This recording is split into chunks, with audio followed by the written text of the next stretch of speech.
Welcome back, everybody. Well, as we all know, this time of year can be a difficult time for dealing with, yes, family. So how do you navigate through the emotions and the potential conflicts with loved ones, even during this strange year that we've had? Well, I recently caught up with author and mental toughness expert Eric Rittmeyer over Zoom, who chatted about his new book. Eric, great to have you with us here this morning. Brandon, so great to be here. Thanks for having me, bud. I appreciate it. It's a pleasure. Let's get right into it here. I'd love to know a little bit about your background for our audience out there, really kind of how it is you arrived at this book, The Emotional Marine. This is such an important topic, but how did you get here? Yeah, it's funny, and it's a play on words, kind of here emotional, here Marine. It's like the emotional piece, the mental toughness piece. So I was in the Marine Corps. I got out, started a business, and I just started picking up on the people I was hiring, the people I was training, the most successful salespeople that I'd work with. There were some common threads there, and I couldn't get a grasp on it. Finally, what I figured out was the most successful people had one thing in common. They were all very, very likable. So I was like, you know what? This sounds very simple. It sounds like basic 101 stuff, but I figured, why not write a book about likability? Like, what are some things that we can all do just to better connect with other people, strangers, people at the grocery store, with our personal relationships? It's just a really simple guide to how to be likable. Not a lot of people know how to do it, unfortunately. Well, and you're looking at one of them right here. My life is a never-ending quest to become more likable, more affable. So this is a great thing. But, dealing with stress, I mean, this time of year, certainly with the pandemic, it seems to, or it doesn't seem to be, it has all been exacerbated by what's going on. So maintaining our mental toughness, let's talk about how we maintain our composure at this time of year, especially because whether we're gathering in person, many of us can't, but if we're doing it like this, there are still going to be those things that could potentially set us off. So what do we need to know kind of going into situations where we may become a little emotional? Yeah, awesome question. I think what's most important to point out here, Brendan, is the definition of mental toughness.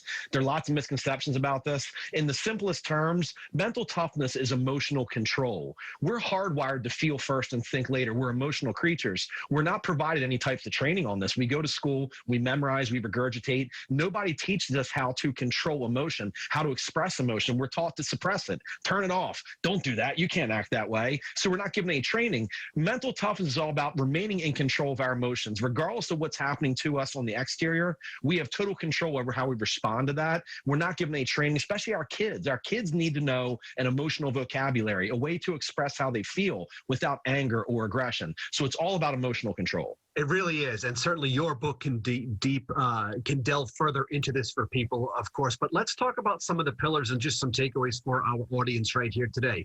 Some ways to mentally handle those hurdles and roadblocks when they come up. The first one that you point out, taking the time to respond rather than to react. This is a crucial one.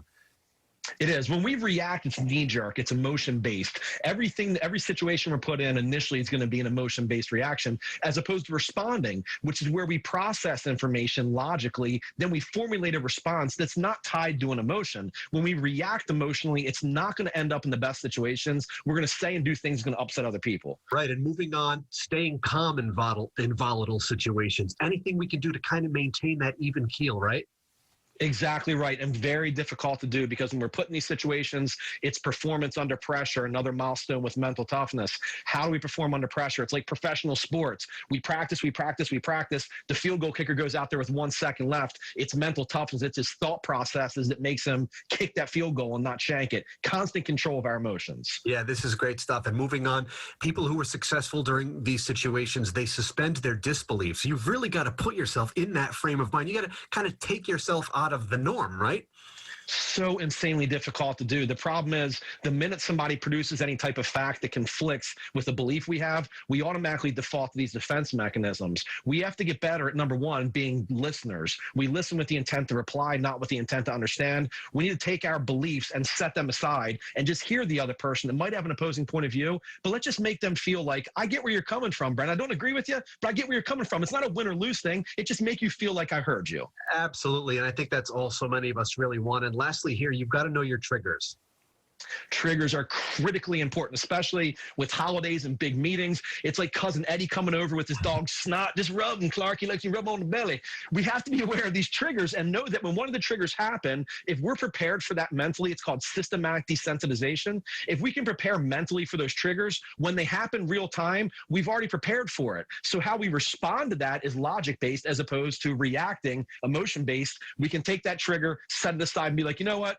can you pass the potatoes and some gravy, please? That's what we do. Absolutely. And it's all such valuable information, and it is applicable to so many different things, as you just articulated. Lastly here, where can we get the book? Thank you, Brandon. I appreciate that. Yeah, my website's best, mentaltoughnessspeaker.com. It's also on Amazon. I'm over social media, Facebook, Instagram, Catch and Hate on Twitter. You can find me anywhere, man. I appreciate that. That's the true mark of success, I think. Right. And let's face it, Eric, once I become more likable, let's make a deal here. I'll write your next foreword. That would be absolutely amazing. I would say in our very brief conversation, I don't think I have problems with that. I've dealt with lots of other people that are much more unlikable. You're doing okay, man. You're one step up. Thanks, Eric. A great pleasure to have you with us. Have a great holiday season. Likewise, Brandon. Thank you for having me, buddy. I appreciate it. Still to come this morning on